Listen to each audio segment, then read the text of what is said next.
কাঠমান্ডু পর্বের দ্বিতীয় পর্ব। ভিডিওটা আপলোড করতে করতে অনেকটা দেরি হয়ে গেল। কাঠমান্ডু পর্বের প্রথম পর্বে যেমন ছিল, সেতীদেবী মন্দিরেই আমাদের অনেকটা রাত হয়ে গেছিল। সেই কারণে সেতীদেবী মন্দির থেকে 2-3 কিলোমিটার নিচে এই ভ্যালিটিতে, এই হোটেলটিতেই আমরা রাত্রিটা ছিলাম। এই হোটেল থেকে সকালবেলা বেরিয়ে বাইরের ওয়েদারটা জাস্ট একবার দেখো, অসাধারণ। এখান থেকেই সকালবেলা আবার বেরিয়ে পড়লাম কাঠমান্ডুর উদ্দেশ্যে। এখান থেকে কাঠমান্ডু প্রায় 95 কিলোমিটার।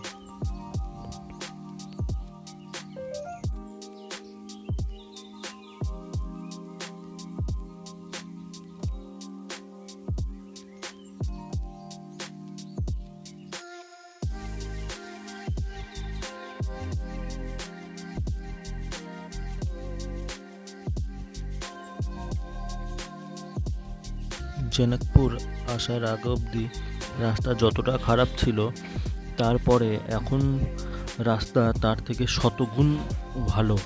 আর এমন রাস্তায় রাত্রেবেলা বাইক চালিয়ে কোনো মজাই নেই। দিনের বেলা এখন যখন সকালবেলা বাইক চালাচ্ছি, তখন যে আশপাশের ওয়েদার আর আশপাশের যে ভিউ বলার মতো না, অসাধারণ। এগুলো দেখতে দেখতেই চোখ জুড়িয়ে যাচ্ছে।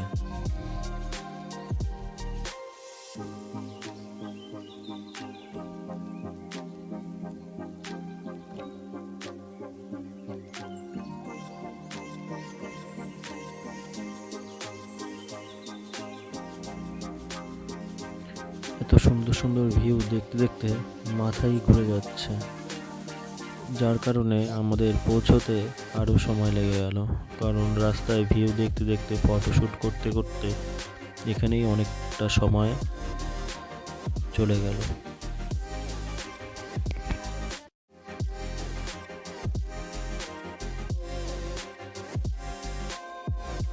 এই সমস্ত ভিউ পয়েন্টে না দাঁড়িয়ে চলে যাওয়াটা অসম্ভব, যার কারণে আমাদের সময় আরও বেশি লেগে গেল পৌঁছতে। ভিউ পয়েন্টগুলো জাস্ট অসাধারণ।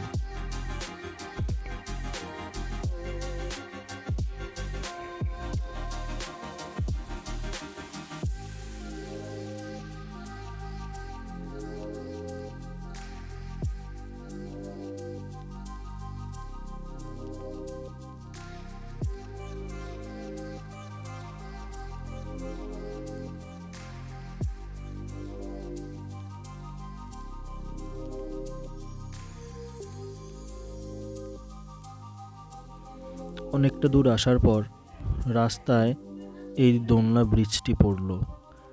এক পাহাড় থেকে আরেক পাহাড়ে চলে গিয়েছে একটি অন্য গ্রামে, ছোট্ট একটি গ্রাম। দোলনা ব্রিজটা খুবই অসাধারণ। আর এখান থেকে যে পাহাড়ের ভিউটা আসছে, সেটাও বলার মতো কোনো ভাষাই থাকে না যে কতটা সুন্দর।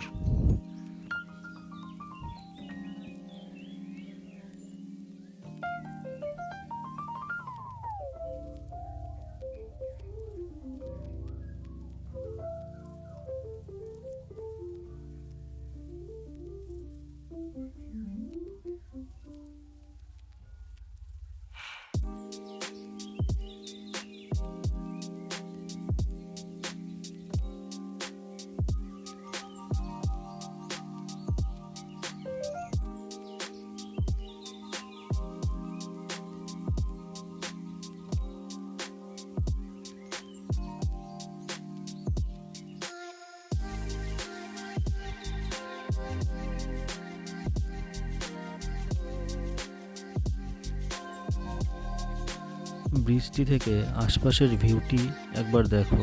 আমি আমার জীবনে এত সুন্দর ভিউ আগে কখনো দেখিনি। এর আগে অনেকবার সিকিমে গিয়েছি, কিন্তু এরকম সুন্দর ভিউ এর আগে কোথাও দেখিনি। নেপালের ভিউ পয়েন্টগুলি সত্যি অসাধারণ।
ফাইনালি অনেক চেষ্টার পর পৌঁছে গেলাম কাঠমান্ডু। কাঠমান্ডু পৌঁছেই প্রথমে আমরা চলে যাব আমাদের হোটেল।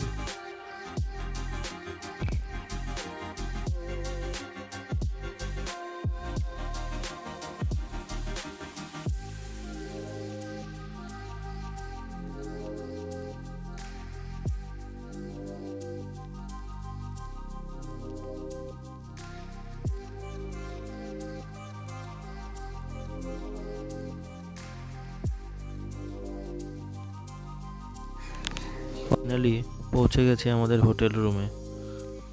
সেখান থেকে বেরিয়ে প্রথমেই যাব পশুপতি মন্দির, তারপরে অন্যান্য জায়গায়।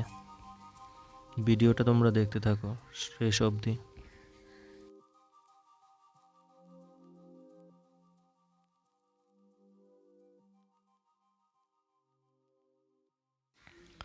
পশুপতি মন্দির যাওয়ার আগেই প্রথমে গুহেশ্বরী শক্তিপীঠ মন্দিরে পৌঁছে গেলাম।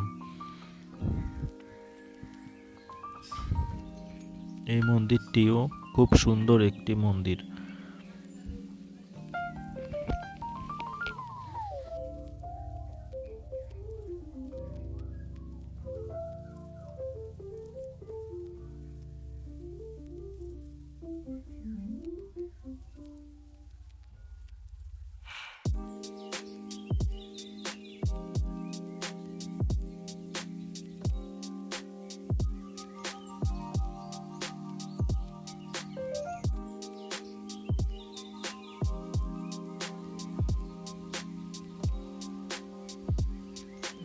এবারে চলে আসলাম পশুপতি মন্দির।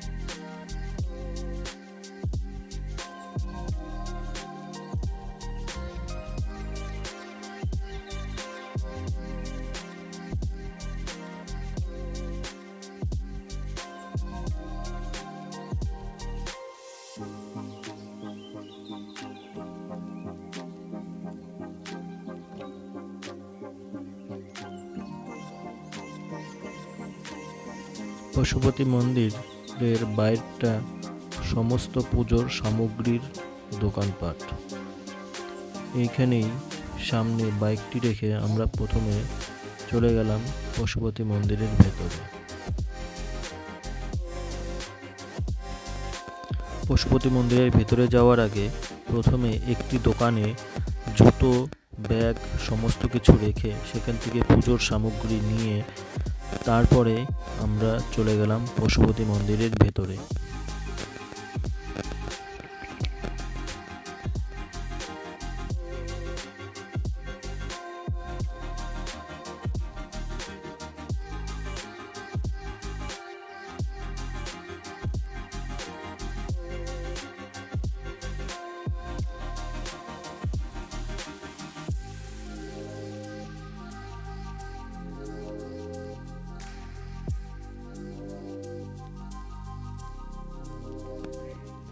এই সেই পশুপতি মন্দিরের দুয়ার বা দরজা, যাই বলতে পারো। এতদিন এটা ভিডিওতেই দেখেছি বা ফটোতেই দেখেছি, আজ এই চোখের সামনে প্রথম দেখছি।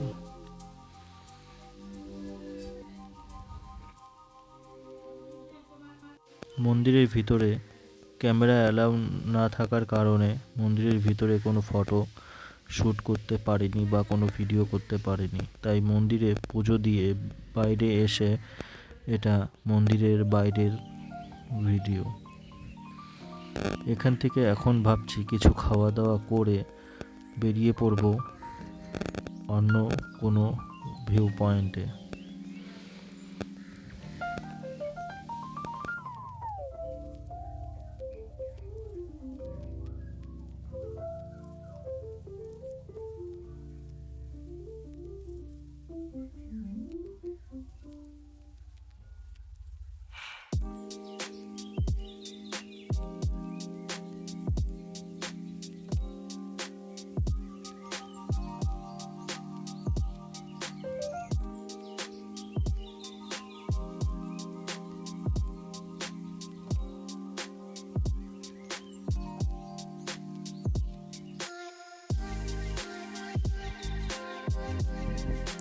নেপালে অন্যান্য জায়গার ট্রাফিক ব্যবস্থার থেকে কাঠমান্ডু শহরের ট্রাফিক ব্যবস্থাটা অনেকটাই উন্নত। এখানকার মানুষ যথেষ্ট ট্রাফিক রুলস ফলো করে, আর খুবই সুন্দর এখানকার ট্রাফিক পরিষেবা।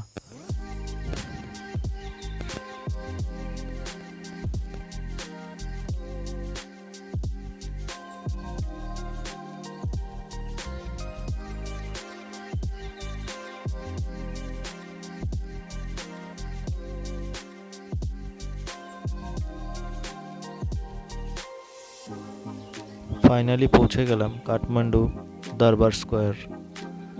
এর ভেতরটা ঘুরতে ঘুরতে সন্ধ্যা হয়ে গেল।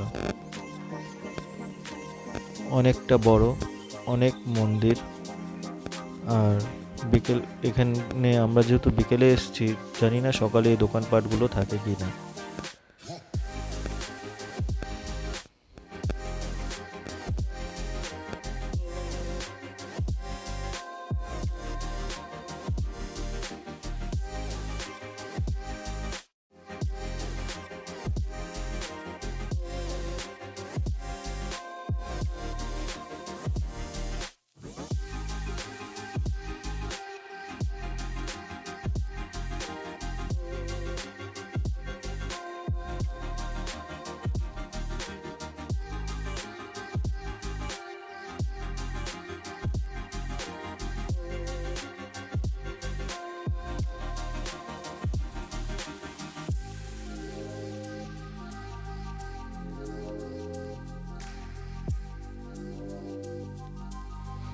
দরবার স্কোয়ারের ভিতরটা ঘুরতে ঘুরতে আমাদের সন্ধ্যা হয়ে গেল। এখানে অনেক ছোট বড় মন্দির দিয়ে ভর্তি। আর কাঠমান্ডু ট্যুরের দ্বিতীয় দিনের ভিডিও আজকে এখানেই শেষ করছি। দেখা হচ্ছে খুব তাড়াতাড়ি নেক্সট ভিডিওতে।